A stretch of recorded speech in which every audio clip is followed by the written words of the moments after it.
လက်ပြန် GLBT ဖြေမဲ့ကလေးတဲ့စွတ်တောင်းစကားလေးပြောပြပါအောင်စီ ဟုတ်အဲ့မှာကြောက်သူများလုံးမင်္ဂလာပါเนาะအခုဘလို့ဖြစ်ဖြစ်ဒီ GMBT စာမိုးရတဲ့နီးလာပြီပေါ့เนาะအဲ့အတွက်ကြောင့်မလို့အားလုံးလည်းကြိုးစားလာခဲ့ကြရဲဆိုတော့ဒီအချိန်တိုင်းတာတစ်ခုဖြစ်ခဲ့ပြီပေါ့เนาะအခုလည်းရောက်လာပြီဆိုတော့ဘလို့ဖြစ်ဖြစ်အားလုံးအခုချိန်မှာအရန်ဒီစိတ်လှုပ်ရှားတာမျိုးဒီတက်နိုင်ဆုံးချော့ပေါ့เนาะအခုကအရင်နဲ့မတူတာကြတော့သိမလားအခုကစီကံပိုင်းနဲ့အရန်ဟိုဟာဖြစ်လာပြီပေါ့เนาะအဲ့တော့ဒီ online ကဒီသက်ဆိုင်ရာဒီ base တွေဟို channel တွေကညွှန်ကြားတဲ့ဒီစီမင်းစီကံတွေတေချာလေးလာပေါ့เนาะဒီမှာဖုန်းဘယ်လိုယူသွားမလဲတို့ဒီယူသွားမယ့်ပစ္စည်းတွေအစားပေါ့နော်တေချာဒီတေချာလေးလာပေါ့နော်အဓိကအဲ့ဒါပါလက်လေးဖြစ်သွားအဲ့လိုမျိုးပြန်လွတ်ခံရတာမျိုးရှိနိုင်တယ်ပေါ့နော်ဒီတစ်ခေါက်မှာတော့အဲ့ဒါအဓိကမှာကျင်တယ်ပေါ့နော်အဲဒါကြောင့်မို့လို့ဒီဆောင်ရန်လေးပေါ့နော်အဲ့ဒါလေးကို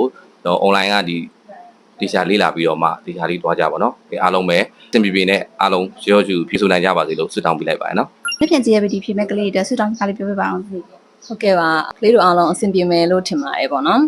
အဲ့တော့မပြန်ကြလို့ရှိရင်စိတ်အေးထားပြီးသွားလို့ရှိရင်စိတ်မလှုပ်ရှားဖဲနဲ့အားလုံးဖြည့်နိုင်ကြပါစေပြီးလို့ရှိရင်ပေါ့နော်ဒီဗာလဲအမှတ်ကောင်းကောင်းပေါ့နော်ကိုမျောလင်းထားတဲ့အမှတ်ကောင်းကောင်းတွေလည်းရရှိကြပါစေအဆင်ပြေကြပါစေ လက်ပြန် GLBT ဖြေမဲ့ကလေးတဲ့စွတ်တောင်းစကားလေးပြောပြပါအောင်စီ ဟုတ်ကဲ့အားလုံးပဲကန်ကောင်းပြီးတော့အဆင်ပြေချုံချုံငွေနဲ့အောင်မြင်အောင်ဖြည့်ဆိုနိုင်ကြပါစေလို့ဆုတောင်းပေးလိုက်ပါတယ်နော် လက်ပြန် GLBT ဖြေမဲ့ကလေးတဲ့စွတ်တောင်းစကားလေးပြောပြပါအောင်စီ